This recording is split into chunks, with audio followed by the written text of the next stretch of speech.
Hello, welcome to the Fram Filtered Texaco Camaro page. Thanks for watching. Wanted to go through a quick recap of Road America in the Optima Ultimate Streetcar series.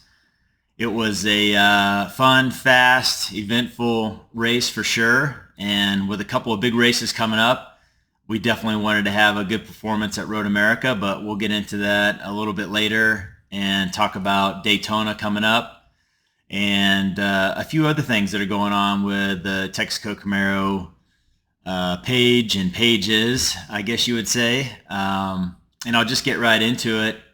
The Instagram page that we had that was just Texaco Camaro straight through, it something happened to it, or I did something to happen to it from Meta or Instagram, and so they basically, I believe, locked it out. I couldn't get in, tried to get in, submitted a form, what have you. So, maybe we did something wrong. Maybe we, did a giveaway or a share or something, or, we use most of our own content. So we develop our own content because it is Texaco Camaro and it's one of a kind. And so I don't think there's an issue there, but for it's a learning event, I guess, to maybe get some help as you grow your followers, and maybe that's something to consider as you're growing your follower or fan base or situation there. But we do have a new page. It's Texaco.Camaro on Instagram and Texaco.Camaro on Facebook. The Facebook page, the other one is still up, but it's attached to the Instagram page, so there's some linking issues that have happened. So we're probably just going to wind that page down and build up the Texaco.Camaro pages on Instagram and Facebook. So, to be honest, I don't know what I did. Maybe I did something wrong and people reported me or something, or whatever you can do. I know on occasion, whenever I'm, liking or sharing or doing whatever, sometimes it automatically pops up as, report something. And it's like, I didn't want to report anything and I didn't hit report, but, it's just right there and it's easy to do. So I don't know.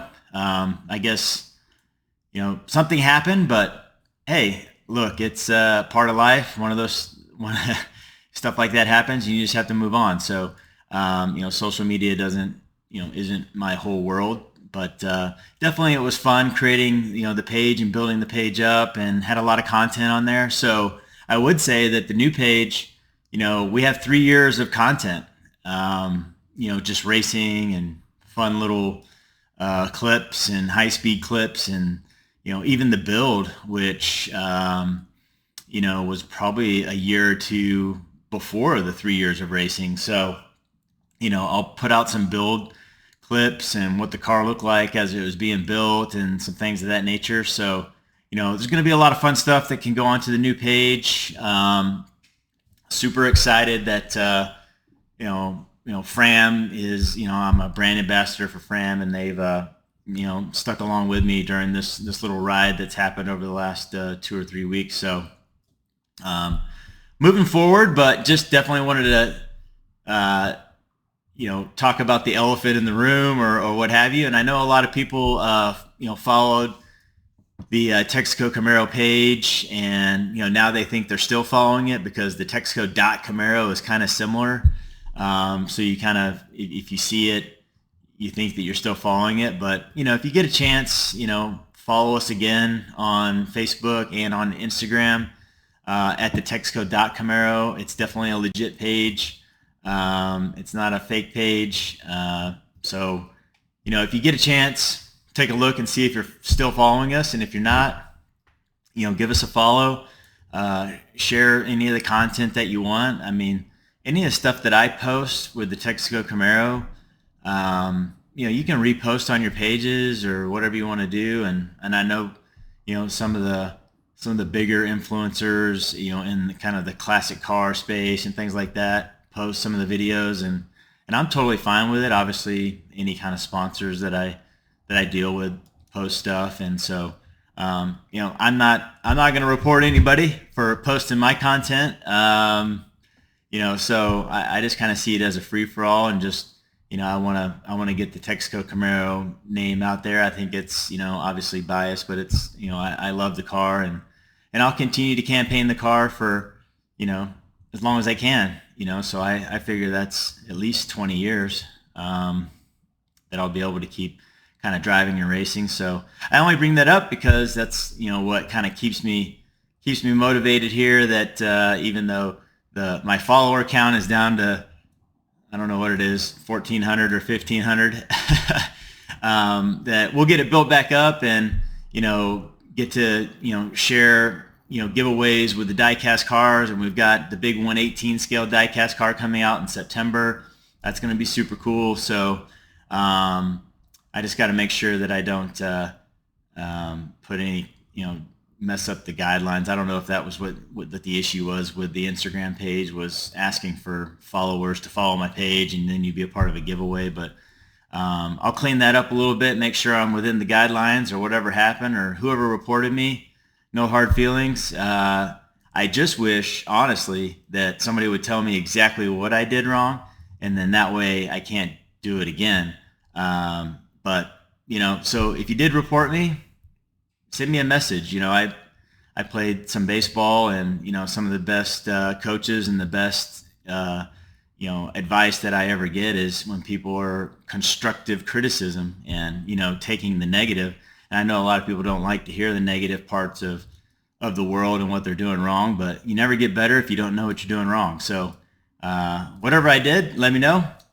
Either way, let's move on. So Road America was really exciting. It's my favorite track. I tell everybody that. I know I was on the live stream on Ride TV with Optima Jim, and talking about that Road America is just an excellent track, a fun track, my favorite track.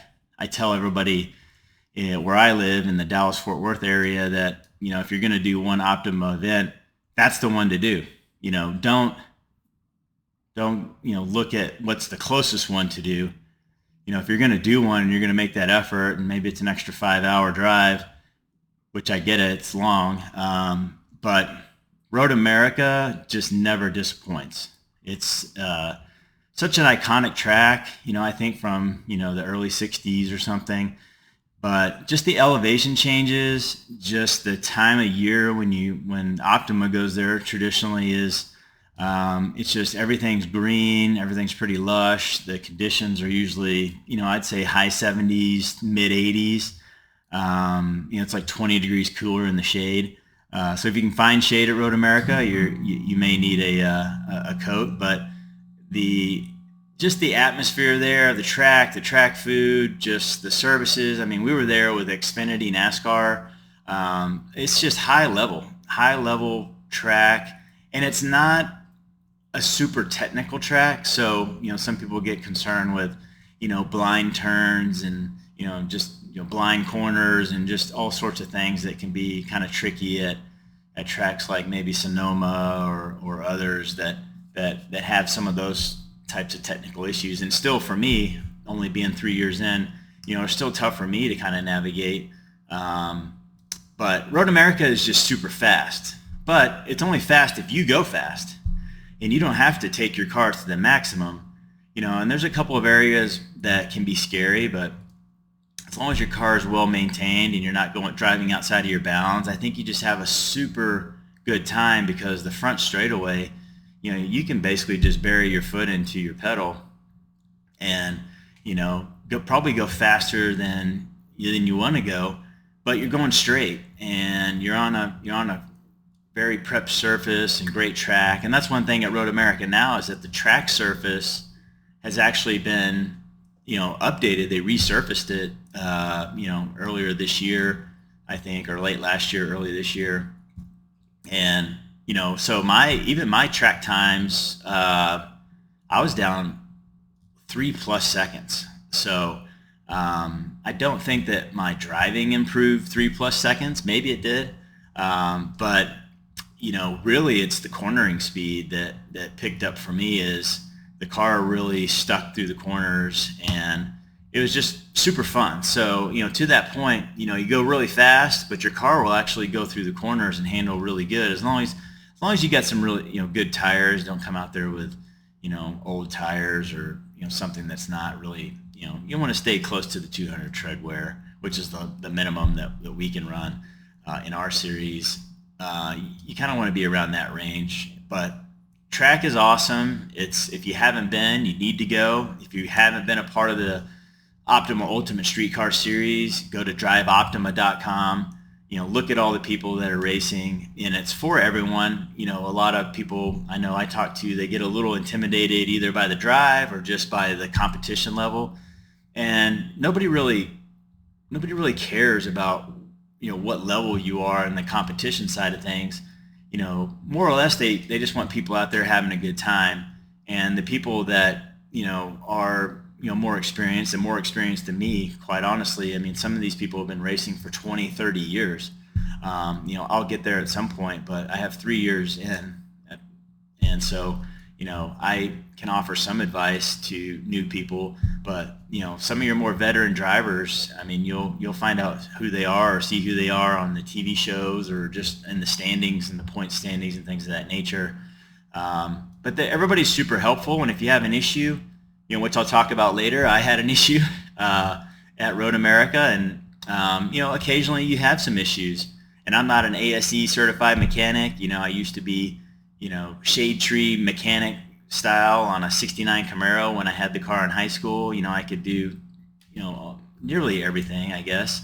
But now with these new modern cars, you may need some help. You may need some diagnostic, boxes to plug into the cars to figure out what the codes are and things of that nature, which are pretty simple. But once you go past just kind of seeing what the code is, you might need somebody to help you kind of figure out where to locate, what's throwing that code and things of that nature. But a lot of times what we see is just kind of maintenance mechanical things. Somebody needs a gasket or just any kind of little small part, or even I know in years past I've ran over to the Farringtons and gotten a grade 8 bolt that I needed, and they had a ton of little miscellaneous bolts. And so I learned from each event what I want to get and put into my trailer. And that's one thing that we can talk a little bit about is that might be the thing that you have to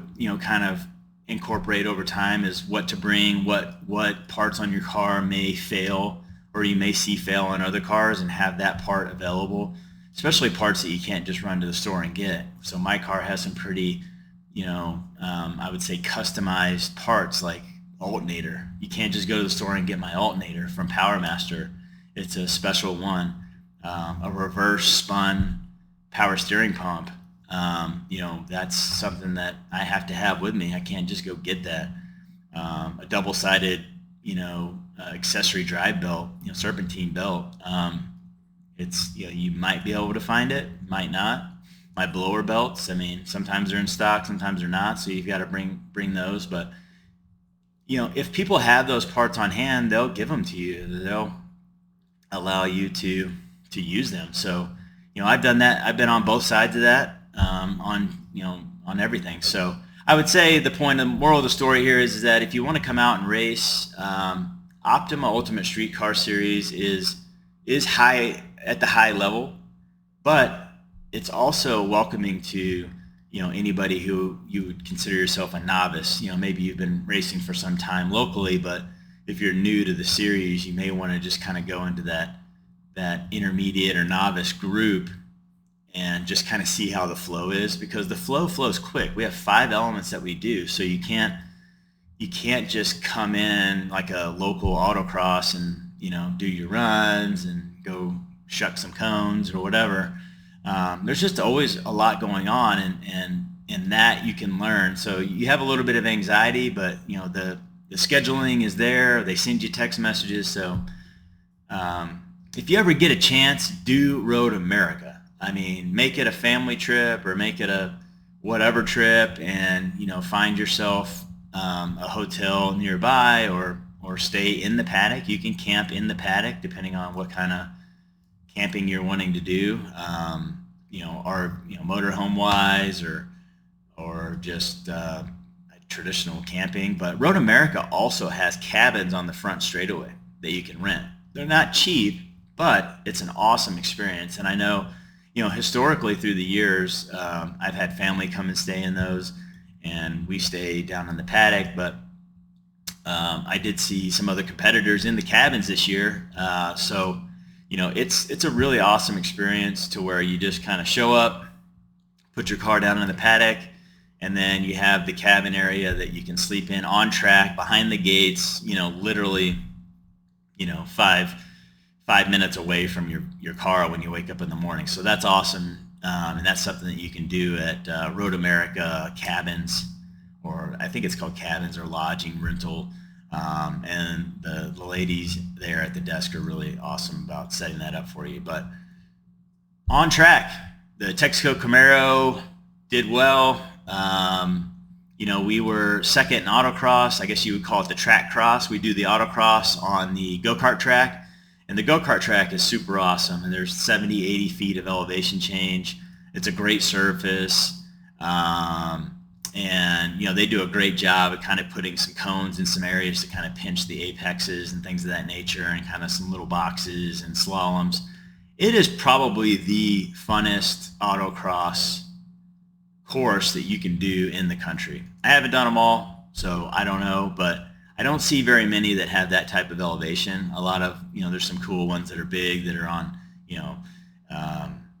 tarmacs for airports or whatever, but Road America, when they let you on the go-kart track and do the autocross or the track cross on there, it's fun. It's, technical driving at its best. It's not super high speed, so, I would say the big torquey cars have a good chance up the hill, but the smaller all-wheel drive and Tesla cars have a good on the tighter turns that you got to get around. So, it's balanced. And so I just love it. Came in second place in our class, in the GTV class, the vintage class.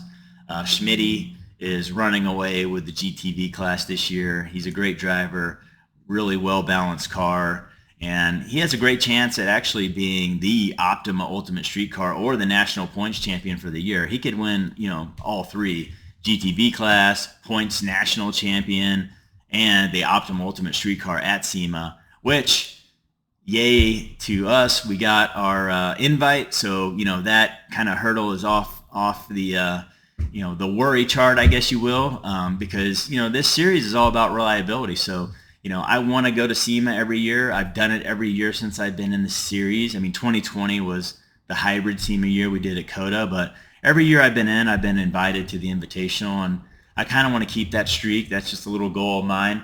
I don't need to win the points championship every year to feel like a success. I did that a couple years in a row, and that was awesome and fun.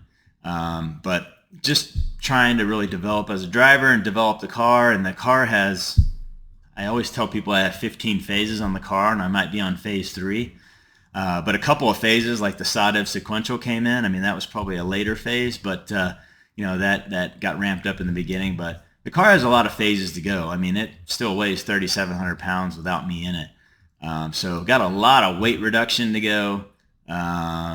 Got some safety things that need to go in, some ABS. I don't know if I'll ever go IRS, independent rear suspension, but that seems to be a very nice option for people to have, and really keeps the car planted.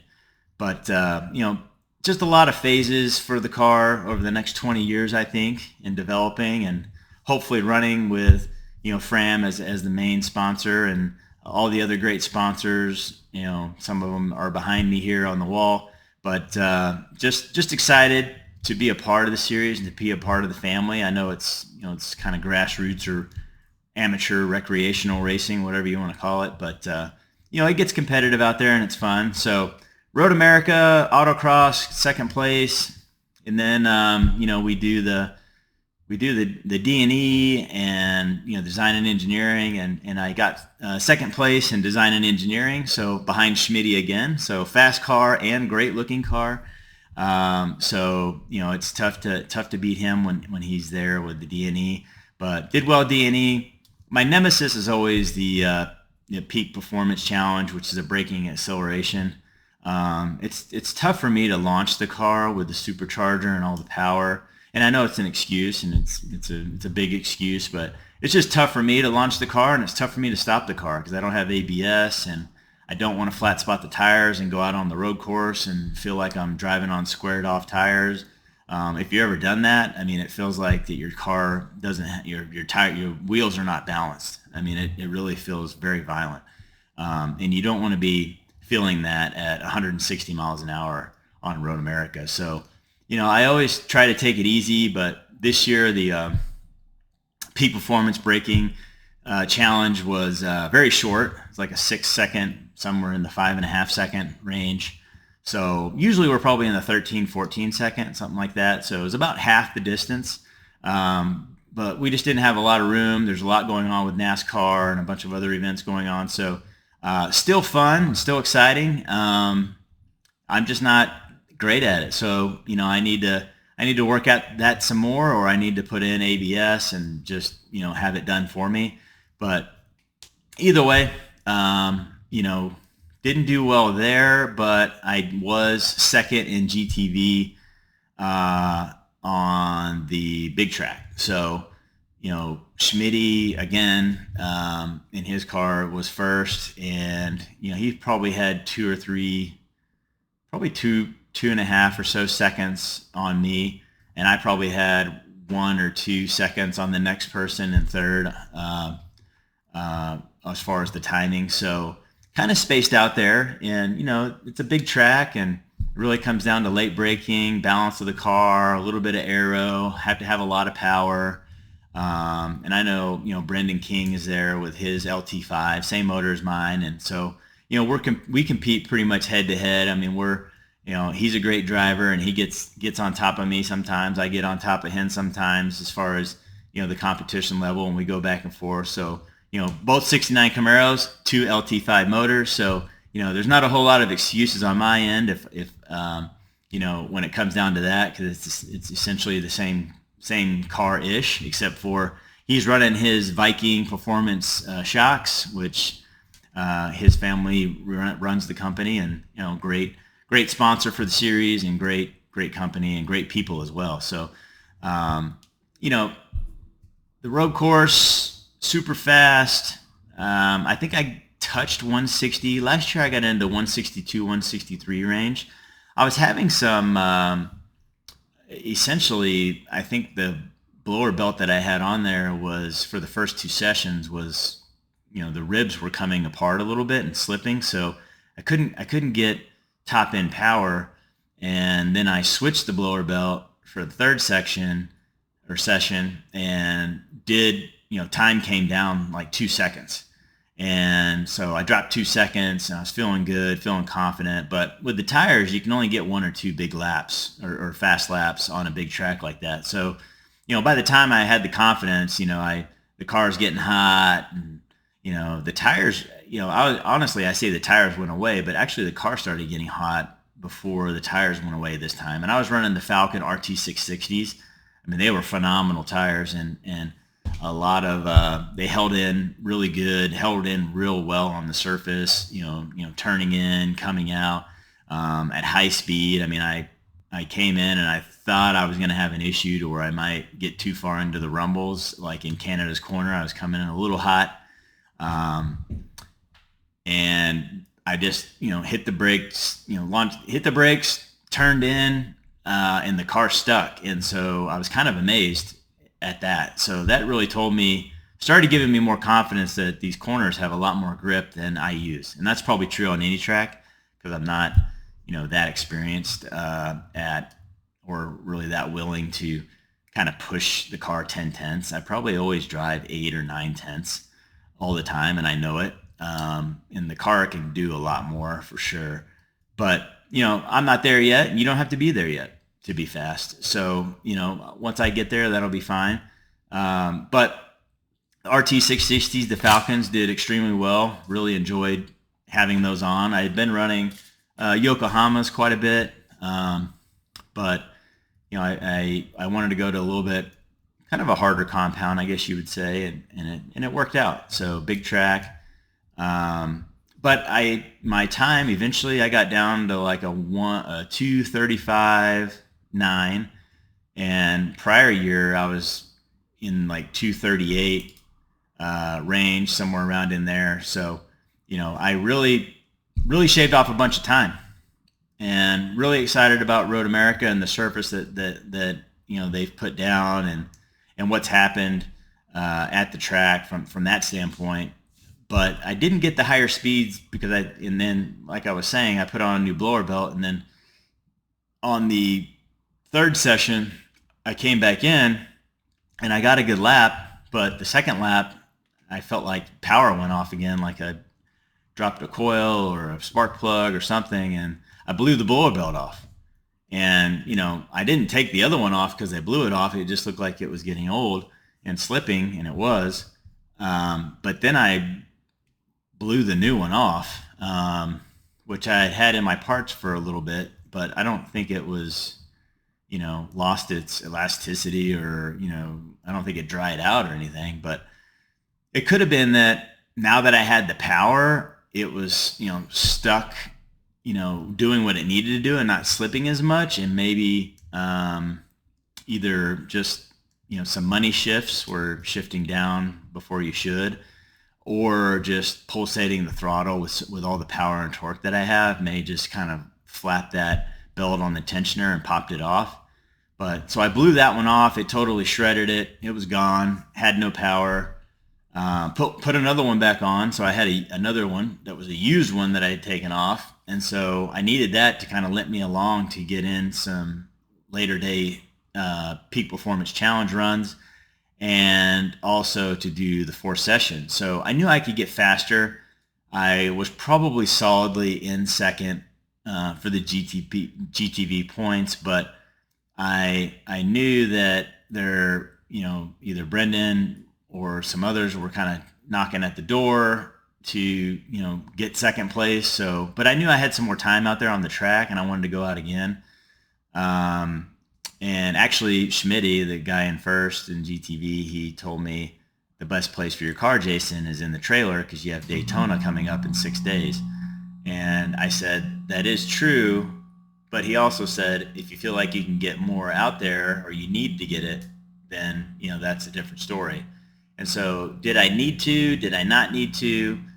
I didn't know exactly. And the thing about the Optima Ultimate Street Car is you can get close with the points, and sometimes you do the math right and sometimes you don't. But things look close, and I knew I had some more time out there, so I wasn't going to go out there. I was going to go do one flying lap. I wasn't going to beat on the car. I wasn't going to overheat it. But I go out. I did set a faster time. I did set that 2:35 time. But coming out of turn 1, I was going to go for one more lap. The car, that temperature ranges looked good. The car was feeling good. I was feeling good. I felt like I could get a little bit lower. So I came in hot into turn 1, or hot for me. And, I was in the low 80s, and I got, the left side wheels onto the rumble strips, which is normal. It's not an issue, but it's very violent. And that violent jostling in the car, basically coming out of the rumbles, the gear selection on my sequential went from 4th to 6th. And when it does that, I know that something happened electronically, because whenever there's no when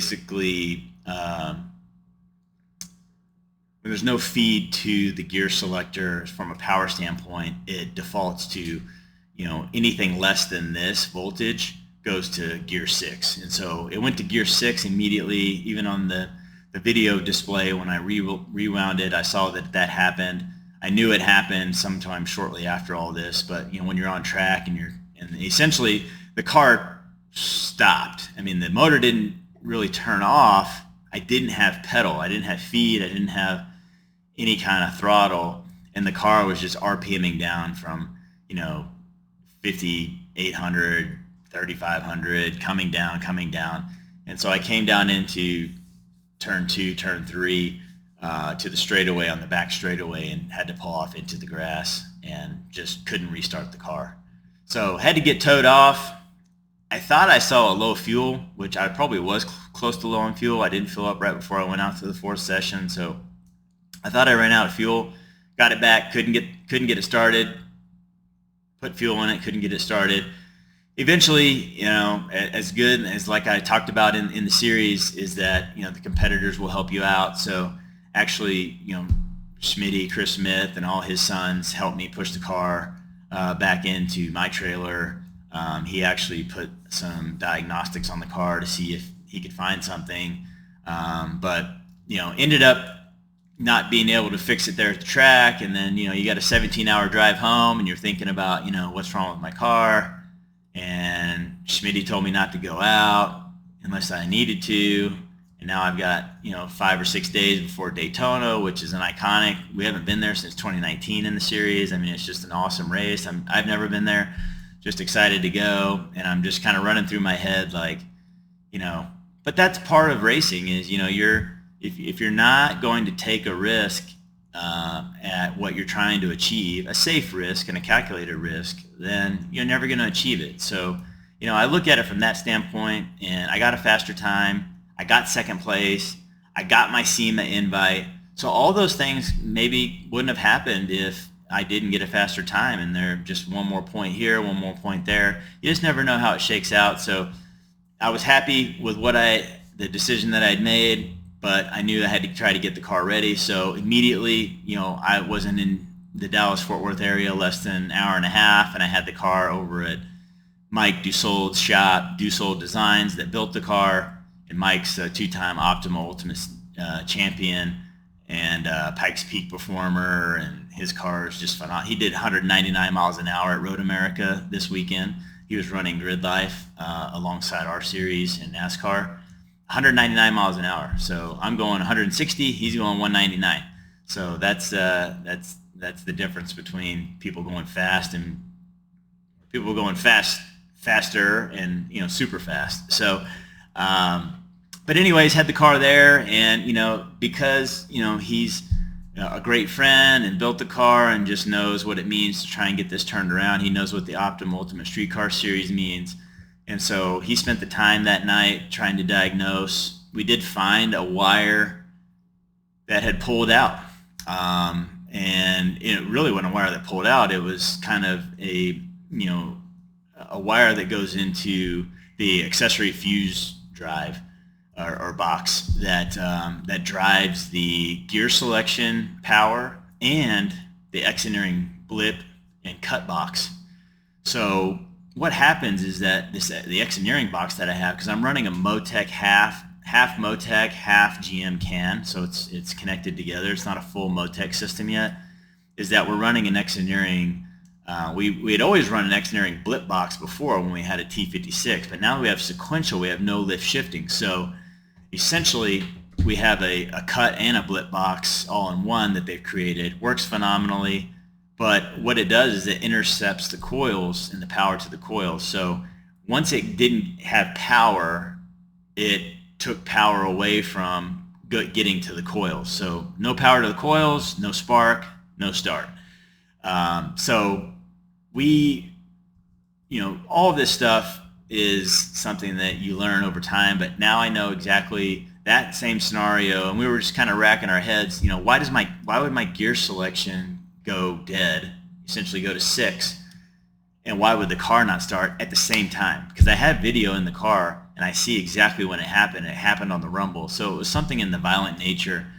And so we knew it was going to be something silly and funny, and that's what Mike always said, is this is going to be something so silly, but it's going to be hard to find. And so it took a few hours, and it took some conversations, and Max at Xenering, the owner there, helped out and just kind of helping us through the thought process of, we had power at the relay box, fuse box for the coils and the ignition power, but we didn't have power at the coils. And then essentially, talking to Max, he's like, the box, once it loses power, it interrupted the coils because it's doing an ignition cut through the coils. So, you can't know everything, but you got to have great people on your side. And Dussault Design Shop and Max at Xenering and just all these vendors that you use, the customer service that they provide in the high performance auto sport industry. I mean, it's hands down, the best I've seen. It's really people wanting to help you out. They're not selling you a product and then, hey, you go figure it out. I don't have time for you. I'm going to go golf or float around on a lake somewhere. They're there for you, and they're there to help you, and they want to help you when you're buying their products. So really, always a big proponent of, even if you can do your own work yourself, you should always have a nice race shop that can help you out. And I'm, acclimating myself to my own car on what I can do and what I can fix on it. And I just think that that's, how you grow in this, environment, in this race environment, is just learning how to, fix your own car. Whether you started out knowing how to or not, like I said, I could fix an old 69 Camaro, but the way it is now, it's been a real learning curve for me because, I'm not classically trained in automotive things. So I have to learn it all, and most people do. But having that race shop on the back end is, when you get into a crunch period, you can just go to the pros and the experts and say, hey, help me out, and they can help you out. I mean, you got to have that in your back pocket, I think, when you're competing competitively in the Optima Ultimate Street Car. Like I said before, if you just want to come out and race, and maybe you have a newer car or whatever you have, you can probably get by. But reliability is key, and you got to be able to turn the car around. You've got to be able to get to another race. So, kudos to the Dussault Designs crew and Max at Exoneering. So, we got towed off. A lot of anxiety on not being able to get the car back to Daytona, but we're going to Daytona, and Daytona is going to be fantastic. I mean, we're going to be racing under the lights. I don't think our series ends until like midnight. We have like an 11 p.m. ceremony, award ceremony. So this is going to be awesome. And, it's going to be a little different, but, I'm excited after racing at Charlotte on the Roval. I know that Daytona's Roval is a lot bigger, a lot faster. So hopefully we can have fun. I don't think that, we're going to go out there and run 10 tenths. Like I said, I raced at 8 or 9 tenths right now with the car. But, on occasion, you never know. I get a little bit of the adrenaline flowing and see what we can do out there. But should be some great footage, some great videos, but still got some good videos coming out on the Instagram feed. And again, like I mentioned, if you can, follow us on Instagram, follow us on Facebook, follow us here on YouTube.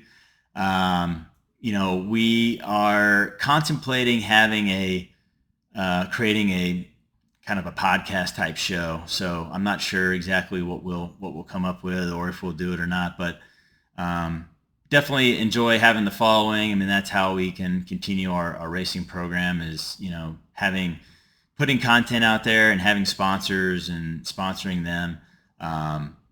And again, thank you to Fram for, sticking by us and being on our side, and First Brands, which owns Fram.